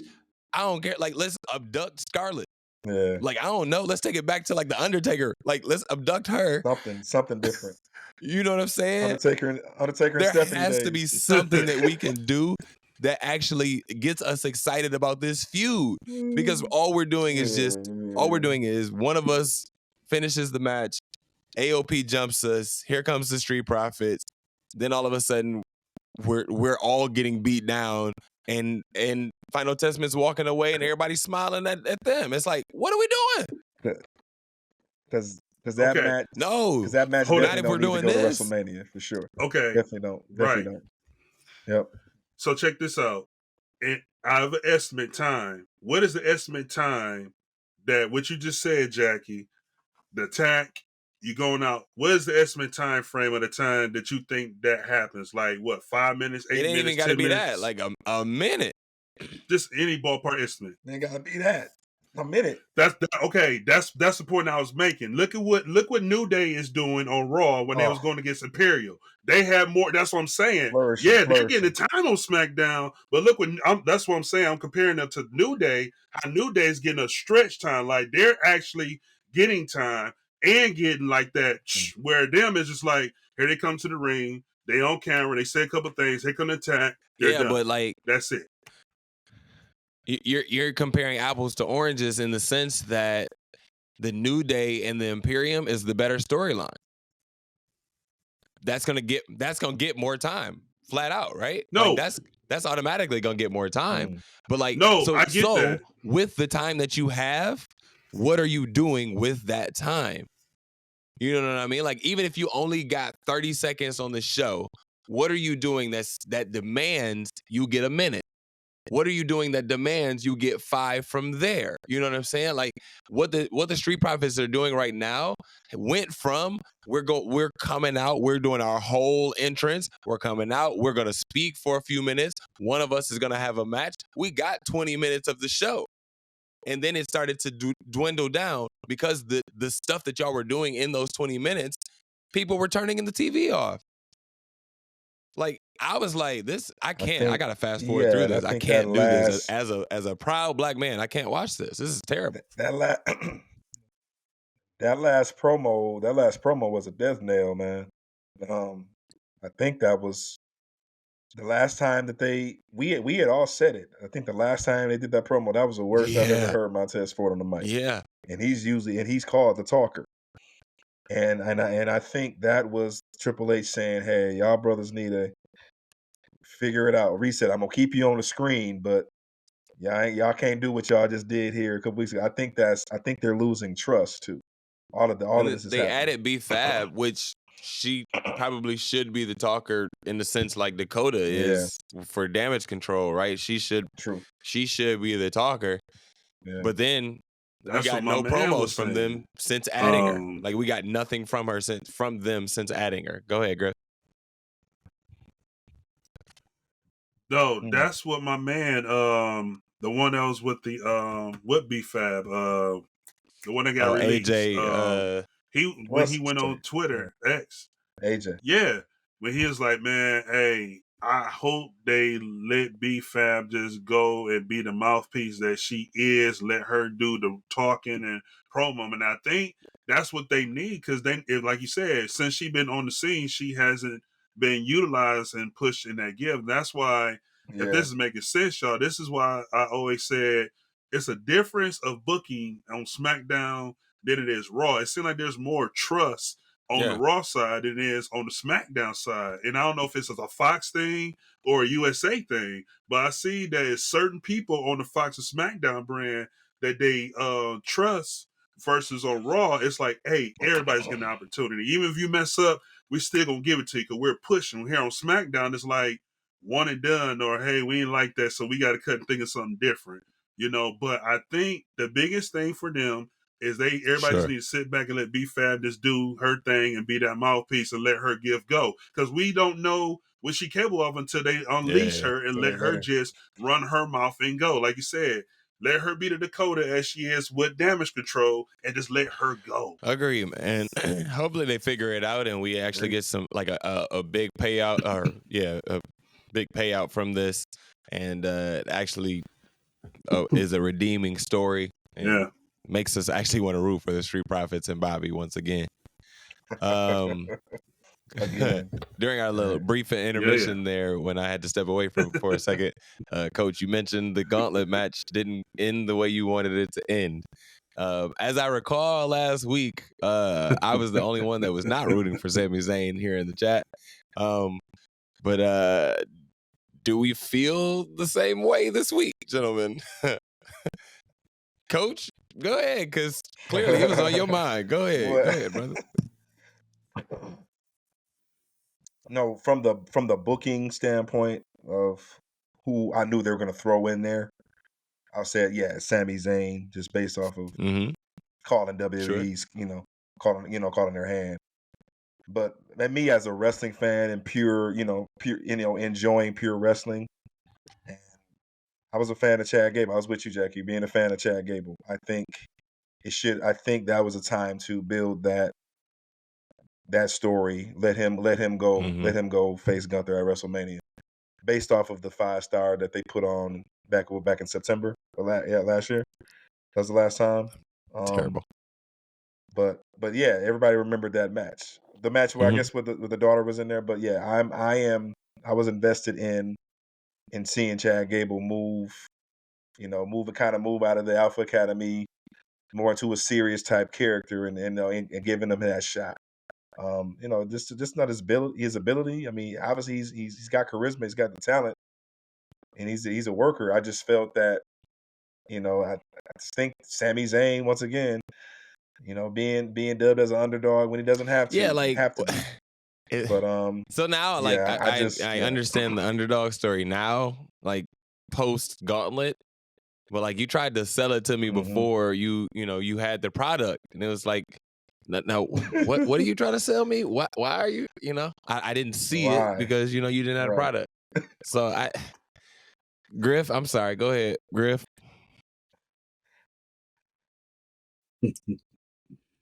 Yes, don't think. You definitely did. Definitely, you did.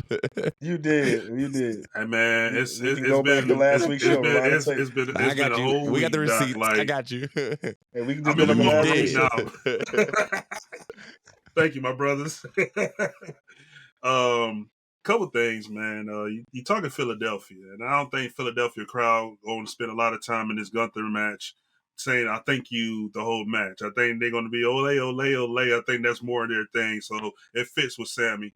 And number two, let's look at last year. Sammy, along with KO, ended the Usos. And what is Sammy back-to-back in the streak of Gunther? You know, this could be the story of Sammy. You know, WrestleMania, he's the streak killer. You know, he killed the Usos tag team streak. And maybe he'll kill Gunther's Intercontinental streak. Who knows? But I knew all along just what the interviews with Jackie, Redmond backstage, things that was lining up. You had to do something with Sami Zayn at WrestleMania in this case. So that made a lot of sense that he came up on top. I actually think it's going to be a great match. I'm just interested and optimistic to see how the crowd going to follow and go in this match. But I think Samuel's a fit more for Philadelphia than Chad Gable, because Philly is a different crowd than to be sitting up there and playing, you know, I thank you. You know, we got to think Philly is a heel town, y'all. It ain't just all about good guys. You know, it's really a strictly heel town. So we got to keep that in perspective as well. Thank you, Brian. I liked Conspiracy Sammy so much better than the underdog Sammy we getting. Yes. But the gauntlet match itself was really, really good, in my opinion, because there were two segments to it. It was the initial match between, I'm drawing a blank, sorry, forgive me. Getting JD the irrelevance and out the who way, was it? JD and Ricochet, but they actually wrestled Ricochet. well. You know what I'm saying? Like, it was good. They Bronson did, Reed though. coming in, dominating, doing what he did, setting up Shinsuke to come in the way he did, and then like the Shinsuke match being like an actually good match, right? So for me, it was really good. It made me, you know, turn my head away from my phone and actually pay attention to it. And so the match itself was really, really good. I did not like the ending. I did not like the ending at all. At all. It's terrible. Yeah. And that was my point. I was saying, I'm like, okay, make him losing by a roll up. I mean, okay, that they say that's the gentleman way to lose, but no, Chad was looking strong with. I mean, how long can you sell an ankle lock? I mean, without tapping out. He had to have him. Yeah, that's where I went wrong. He had him in the ankle lock for too long without a tap out, and it made it unreal. That's why I knew, like, okay, this is not realistic from the ring psychology standpoint. Like, at some point, you're gonna have to tap out of that. Ken Shamrock would have had that brother tapping immediately. Come on now. Exactly. Shamrock ankle lock. Hey, soon as you feel him touch your ankle, bro, you veins. Nothing but veins popping. Nope. Nothing but veins. Nope. I mean, but bruh. the thing though, it was, you know, it was they were telling the story in the match. Yeah. Chad was saying, "Why I need this more than you." Like, I need this. I mean, it was. I thought at that point all signs were pointing to him winning it. Maybe, you know, the upset. You know, because the way they were telling the story in the ring, you know, Chad needed that moment, and then for him to get it stolen away from him in a roll up, that way, after Sammy just find Hulk Hogan's strength and just, you know, comes back and flips and rolls him over. Bro. I'm like, man, I was terrible. Wasn't great. I was Griff. really upset with that. Yeah, like you said, I liked the whole gauntlet start and the ending. You know, just like, come on, we could have at least got like a quick slip up and a haluva kick or something like that. But just to end it that way, and you started off like, you know, with the Ricochet and JD, then you carried on to Bronson, you carried on to Shinsuke, and then Chad. Like, everything worked perfect, like a great domino. But then when you had the end of the story, it's kind of like, wow, okay, like, really, y'all? Like, we could at least got like a finishing move or somebody trying to made a little slipping mistake, and then you caught him with a haluva kick in 1, 2, 3, been done. Yeah. His legs was, but the thing is, his legs was too weak or even like back in the day, like if you got an ankle lock, you know, like, you know, what, 4 somersault him and let him like fly to the ring post, and as soon as he turn around, damn, there you go, hit him. But even Sell so, it. y'all didn't like the finish. Yeah. I didn't like post match. I didn't like any of it. Like I didn't like the like bring it in, little bro. Like I'm gonna go ahead and take this spot from you real quick. Like I didn't like that at all. Oh, yeah, that was bad. Unless Alpha Academy, we headed to a heel run. If we going Alpha Academy, thank you, with a heel run, I'm in for it. Let's do it. But I don't see it happening. I'm really rooting for it. I want it to be. Thank you. Yeah, it's gonna be lit. I want it, but I don't know if it's gonna happen. Hey, but you had Candice LeRae going heel. I'm just finna say that. Cringe. It was so that cringe. was cringe. That was kind of cringe. It was cringe. Yeah, that was but cringe, it happened but so quick out of nowhere. Yeah. Like I'm like, why they picking on my that girl didn't like look that? good. Maybe they're gonna send her heel. Let's go, Maxine. But you Come know- on, fight back. Let's go. Like, yeah. Why are we because doing even this? Indy was kind of lost. Right. Like, So Why what we are you doing doing? this? what you just do? So I don't understand Well, that. but hopefully Alpha Academy Yeah. turns heel. Right. And now we got a whole different intercontinental situation here. So, but Sami Zayn versus Gunther at WrestleMania. Now I'm rooting for Gunther even more. Sorry. Early, not an early prediction, just Keep it real. not even a spoiler. I'm just rooting. Sorry, it just Keep it it real. is what it is. It is what it is. All right, gentlemen, let's turn our attention not necessarily in the ring, but outside the ring, to the internet, and what a lovely place that this is. And let's have a conversation about what went down this week as it pertains to wrestling Twitter. And let's just kind of give our opinion on what we thought. I know, Griff, this kind of hit hard for you, as you are an internet guy as I am, and Coach, you kind of just, as we feed it to you, or Bleacher Report, whatever. Mm-hmm. Yo. I did turn off my notifications this week. I'll be perfect. Anyway, Yeah. Delete the app. To delete the app. He's supposed to delete the app since WrestleMania. We'll get back to 35? Mr. Dirt Sheet later.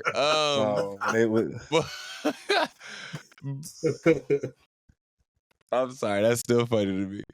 But what are our thoughts on the Bianca Belair conversation and everyone kind of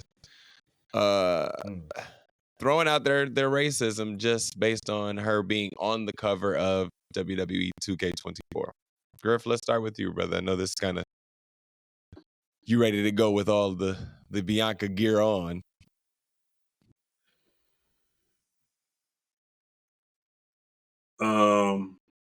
First and foremost, shout out Chuck and I for this Bianca Sparkle Dazzle. It's been a year. It's the first time I ever threw it on, and I'm throwing this on for a more greater and personal reason tonight. And one of the biggest reasons is what Jackie has is in the back of his background is we stand with Bianca.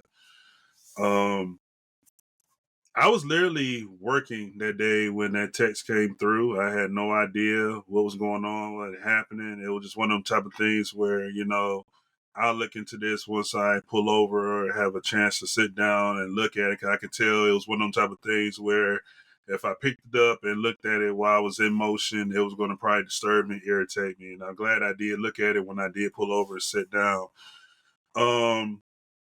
Racism in wrestling culture, period, and first and foremost, it's disgusting. I'm just calling it like it is. It's disgusting. Let's put Griff Nation to the side. It's Courtney talking right now. It's pure disgusting.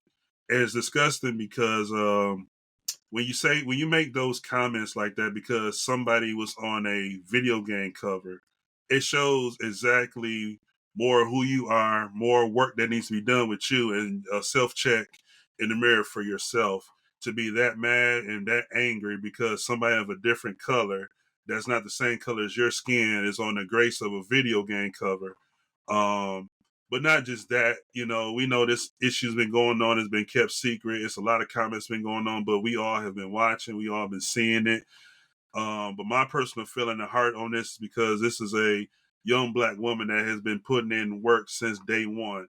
Let's just keep it real. This was not her goal and her vision to do in her life. This is something that Mark Henry, another black man who's in AEW at the current moment, who is a Black Hall of Famer and WWE as well, saw something in her that made her come to this point. This is the type of woman that puts in a lot of work to do what she do. She is inspiring young girls, not just different colors, but black girls as well. My brother right here has a young daughter that I know once she gets to the point where she will start watching wrestling, that's one person she's going to look up to.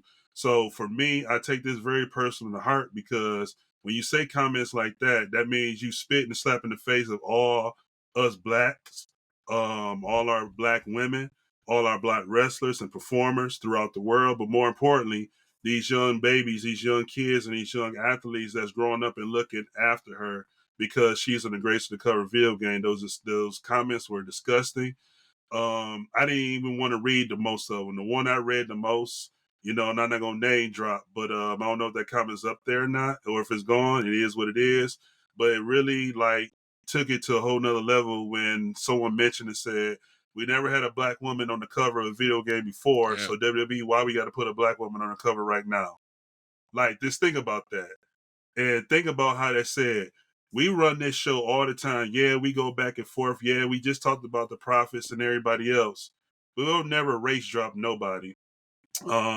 This is one of the reasons why I'm thankful for, you know, my followings and my platforms and our platforms. And if you guys been paying attention on our platforms this week, we purposely been making sure we support and show love to other races as well too, and just along with ours here, just because of this representation. So my thing is to all the black women and even Bianca, we stand with you on this one. We sorry that this happened. We know that you're human. We know that your emotions. I know this affected you, but we know you're going to come out stronger. And for those that got that hate and racism, we all going to pray for you that you get that taken care of.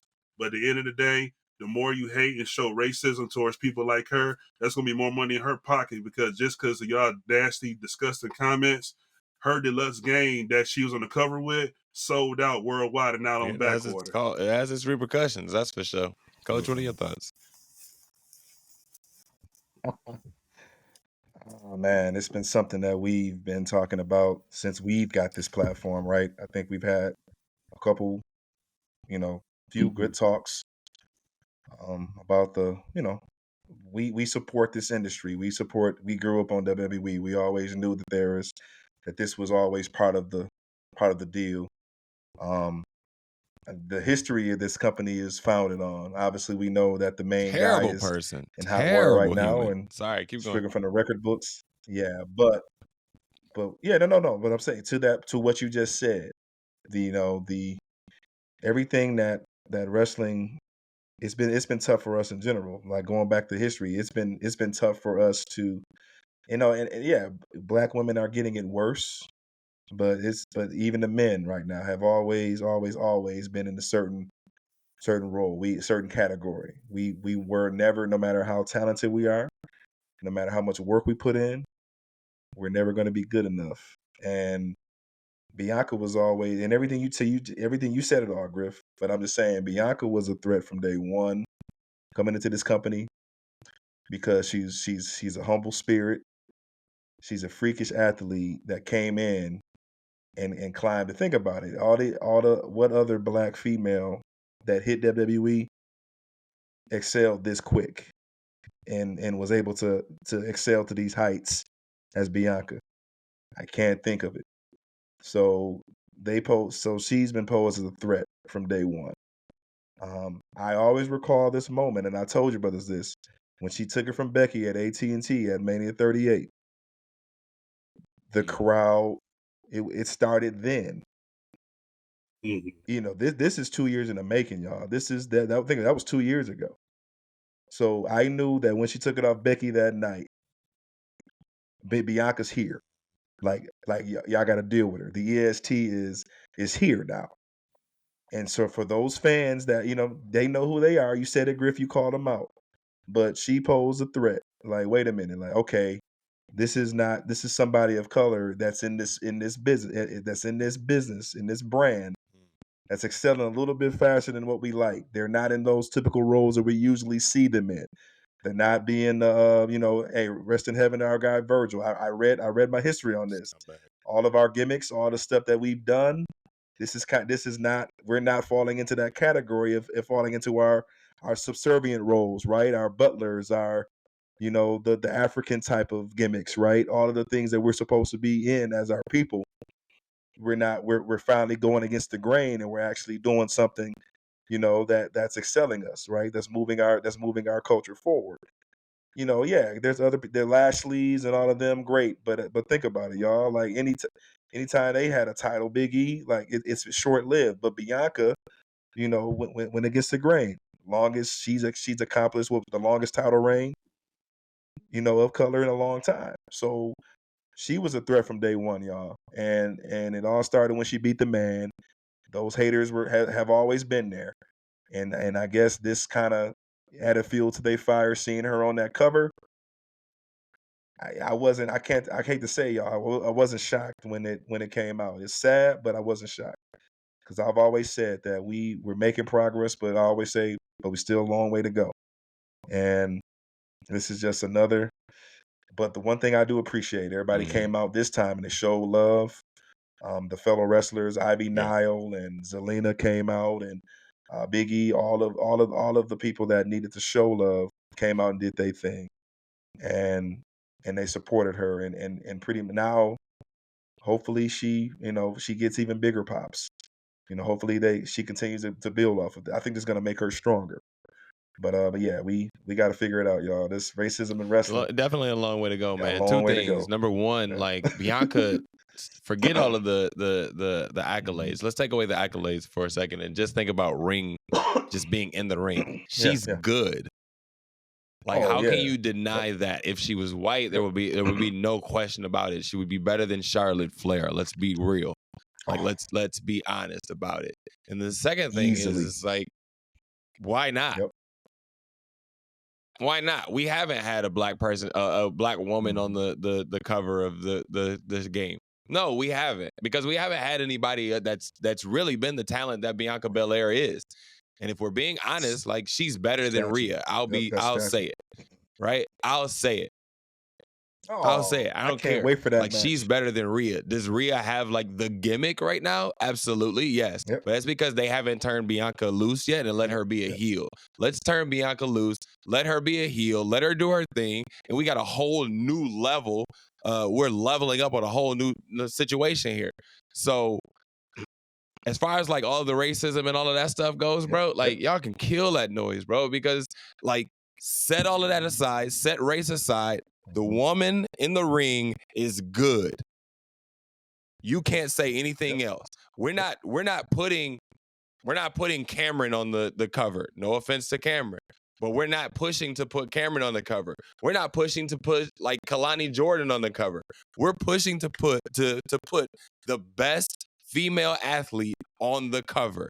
That's her, bar none. Rhea should be on there, absolutely, because she's the world champion. Whatever. I can agree with that. I'm okay with that. But if we're going to put the best female athlete on the cover, it has to be Bianca, race or not. Black, white, Indian, I don't care. Like, it does not matter. The ring work speaks for itself. Yeah. To your point, Jackie, and I'm going to talk you back to what you just said about her being better than Rhea and Charlotte. Her peers rave about her. Come on. Like, I know I said it, but I'm talking about the Rheas and the Charlottes. They admit let's be real. She's done some like amazing things just in the ring. Where I'm not talking about holding the title for however long, or she's done this, or she had a bad run, or this, whatever. I don't care about any of that. The ring work speaks for itself. If we're talking about the ring work that Seth puts forth and he should be this, that, and the other, if we're talking about the work that Cody does in the ring and he should be this, that, and the other, Chad Gable, we believe, has had an amazing year, and we're like, he deserves the title. Then that's where we should stand when it comes to the female side as well. Bianca has put forth all of the effort, and she should definitely be the person that is on that cover.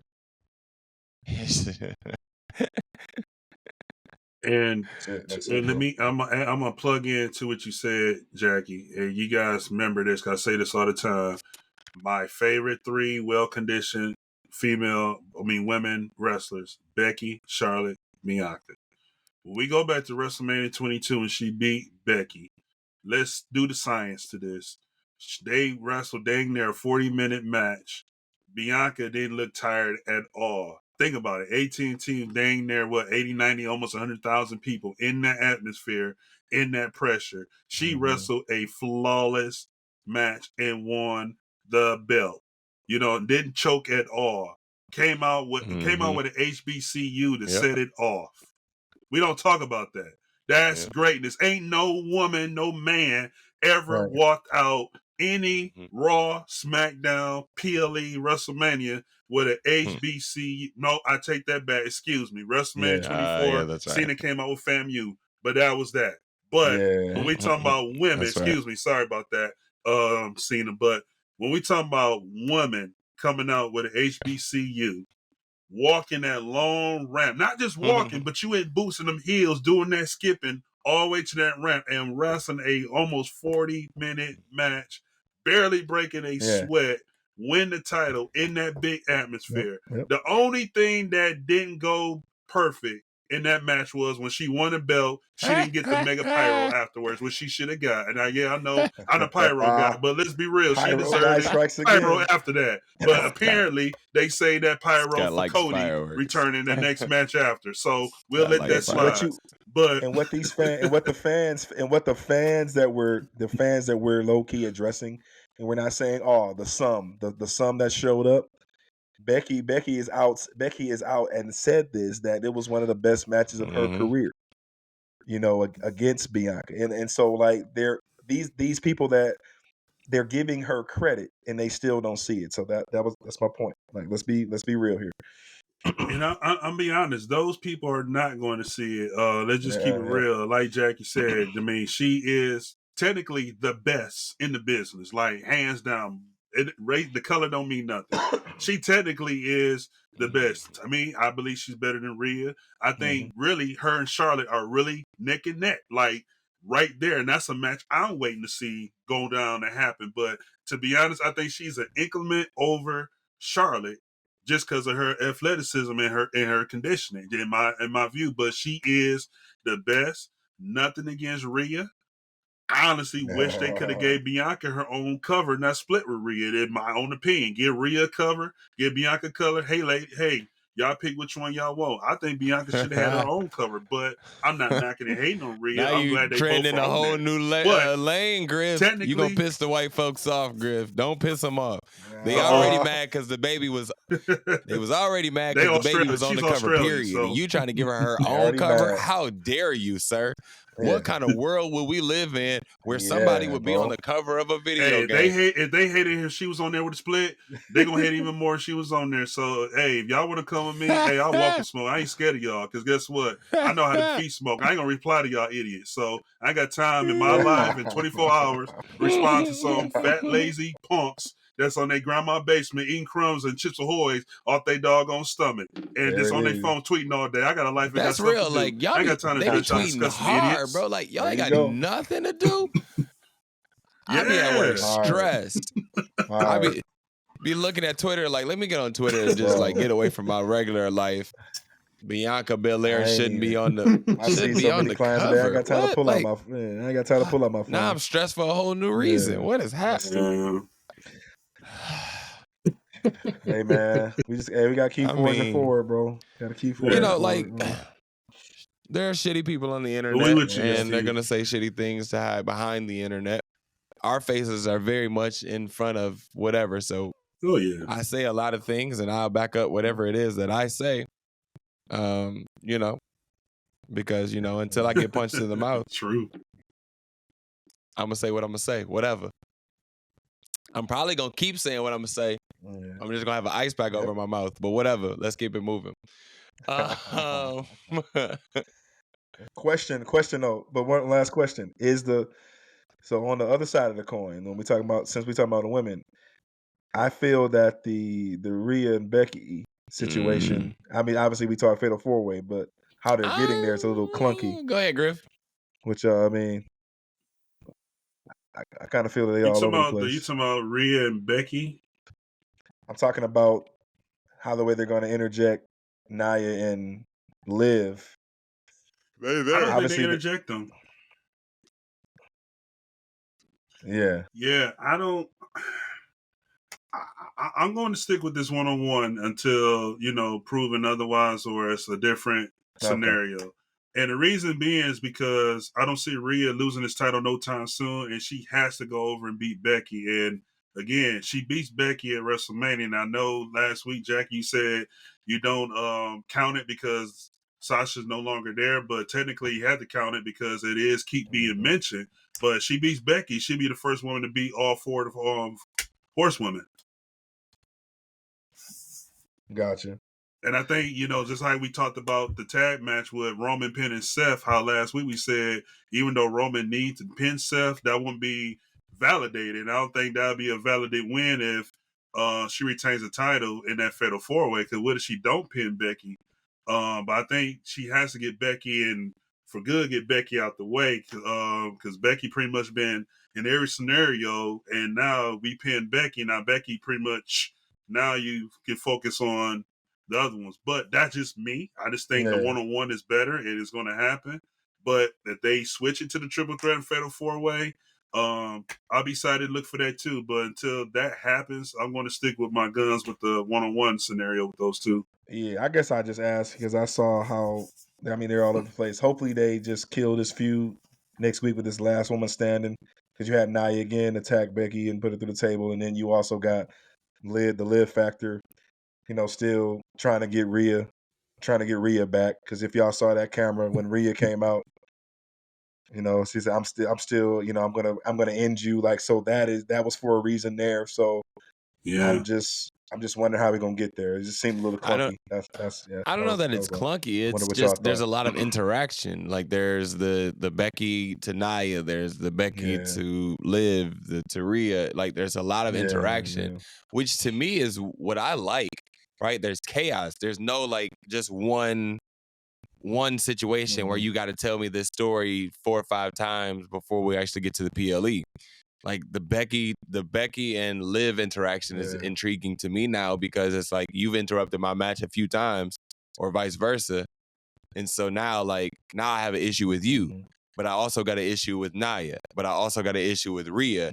And so like, that's the way the landscape in my head should be constantly. Like 1 week I interact with you over there, but this week I'm gonna interact with you over here next week, right? Like that's how the interactions in my head should be, because that's more entertaining. That's what a comic book is, right? 1 minute I'm fighting Dr. Doom, the next minute I'm fighting Thanos, but I'm gonna come back to Dr. Doom. I still got some issues with you. That's true. But then I still gotta go handle that, right? You know what I'm saying? Like there's always that bounce back. And if we could get to that point of it, that's why I like factions. Let's add some factions to this. Like let's team up. 1 minute I'm with my team, the next minute I'm by myself, right?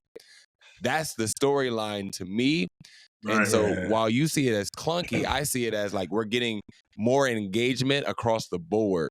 Yeah, and so that's a good point. I like the engagement across the board. That's all. Yeah, Nia was talking to Booker today on the pod. Nia was on Booker's potty yesterday and said, "Hey, don't get too comfortable with Let's those talk about her real quick, man. In all honesty, I've become a fan. I've come around to becoming a fan of Nia, because she's safer. The storylines are there. Like the wrestling is actually good. It's not gimmicky. It's actual wrestling. So she's not like most girls, B. I guess you're right. She's not Before I could even get it out, she was gonna say it. One of the things she told Book is when my first run, like I got rushed through NXT, and they made me figure it out on my own. I And believe that. I was like a deer, deer in headlights, and everything. Like I was unsure of myself. I wasn't sure who I was. That she said the release was the best thing to happen, and she finally said it. Triple H, they made her get back to the craft. Yeah.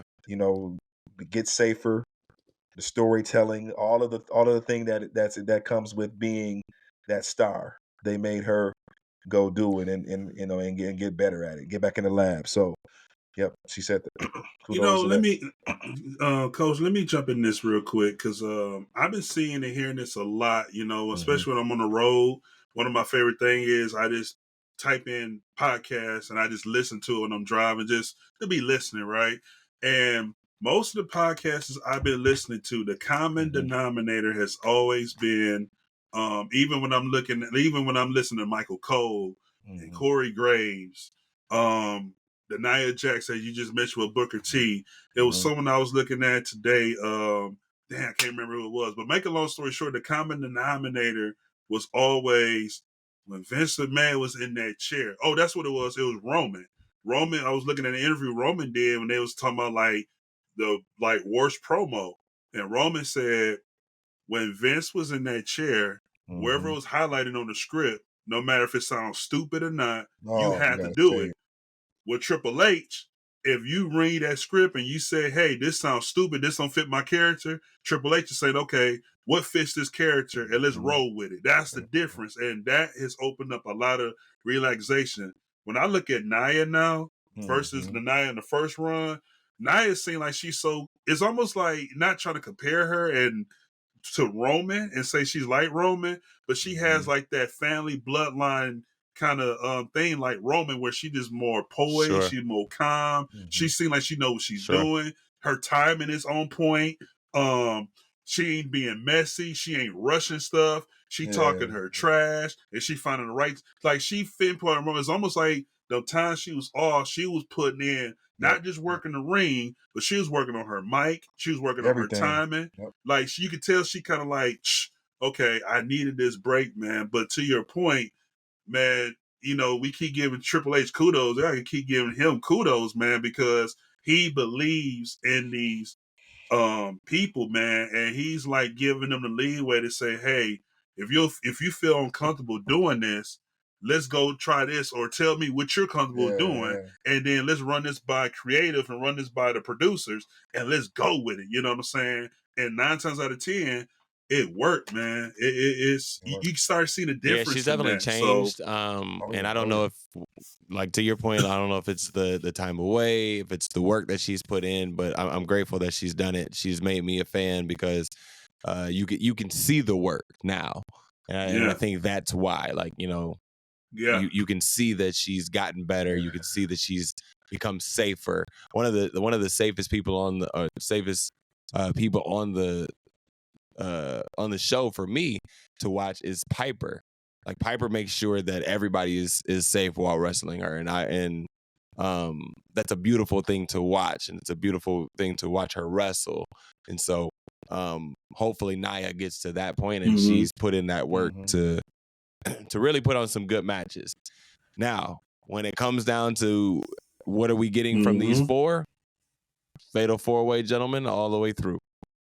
I'm sorry to tell y'all, and I know y'all thinking there's gonna be one-on-one, but it's too much interaction. You know what I mean? Like, especially during Mania season. Especially during Mania season. Oh. If this was September, it'd be like, all right, that's a one-off situation. We'll see it later.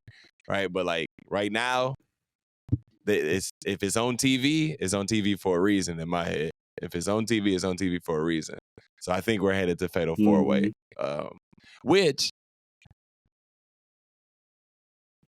makes Rhea stronger. Becky's going to win, as BDixx said earlier, but all right, if Nia wins, I'm okay with it. If Nia wins, I'm okay with it. I don't know if you guys had thoughts on that.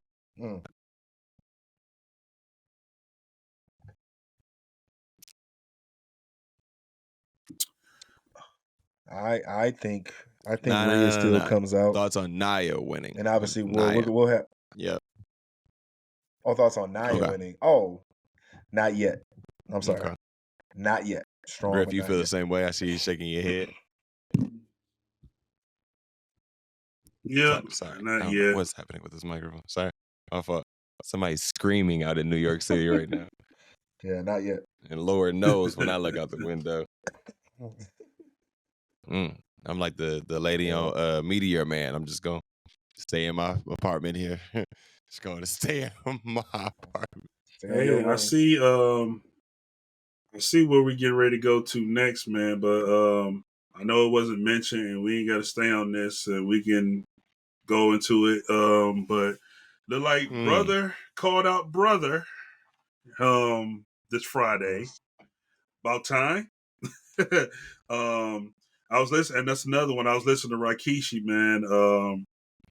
That boy's so happy about his sons, man, and I'm very excited for this story between these two, because when you have a family, especially coming out this bloodline these last couple of years, you've been tag teaming your whole entire career. Now you're coming out to this one-on-one. Like, hey, like you said last week, Jackie, like, we know what the story is. We ain't got much to talk about. Let's go ahead and put all the business and personal business out there. Let's get some heat going.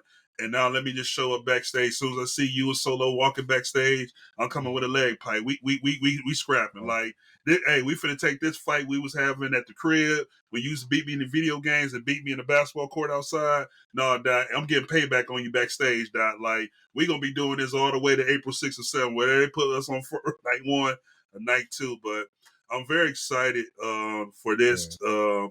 Because I'm waiting for the promos. I'm waiting for the heat. I'm waiting for the personal shots. I'm waiting for them stories that we never heard that have ever happened.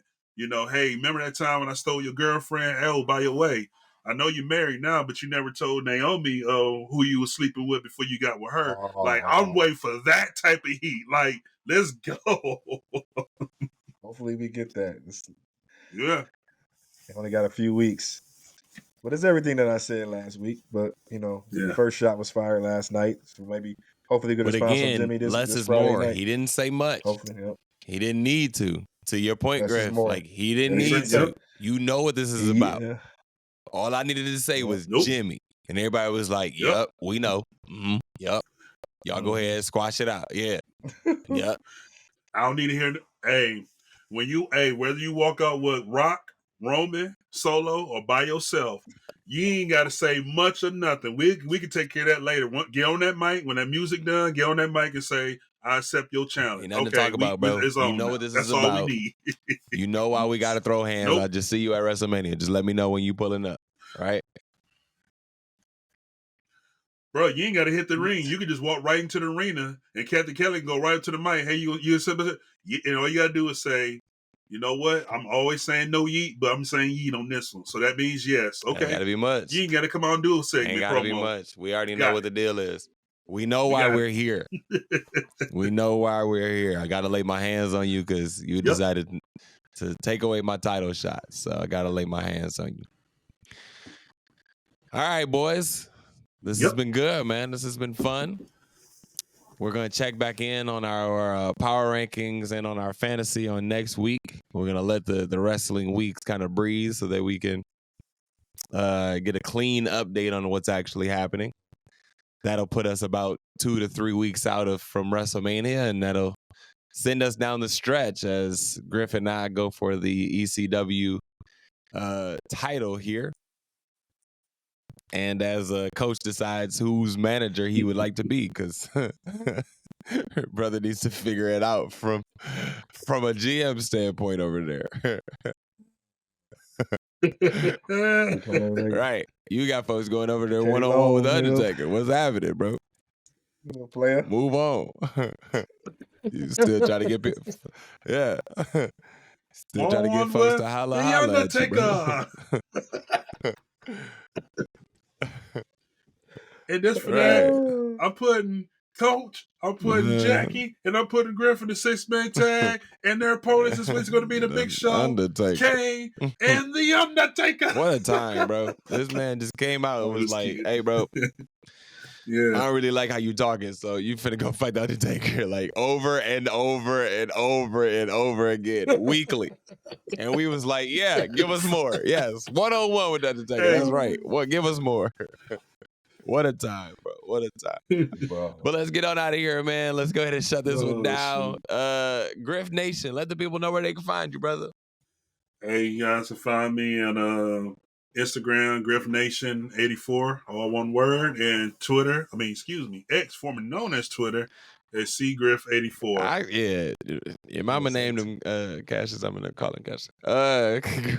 Coach, let the people know where they can find you. Everybody is Coach Montay 24 at IG. Yep, I forgot that. Coach Montay 24 at IG. So continue to hit that like, subscribe button. Make sure you follow BDixx on Cash App. Send him $1 or $2 at BDixx989. I am Jackie Miles. You can find me on X and on Instagram at JackieMiles42. You can find us all on Instagram at Ebony Championship Wrestling and on X at Ebony Championship Rest. We appreciate all the love and support. As always, make sure you like, share, and subscribe. Leave a comment below on anything that we may have discussed in this here episode. And once again, we appreciate all the love and support. And this is Ebony Championship Wrestling signing off. But Coach, let them know. You right, Griff. Coach finally put a post out on Instagram, baby. We lit. It's lit, baby. We'll see y'all next time. We'll see y'all.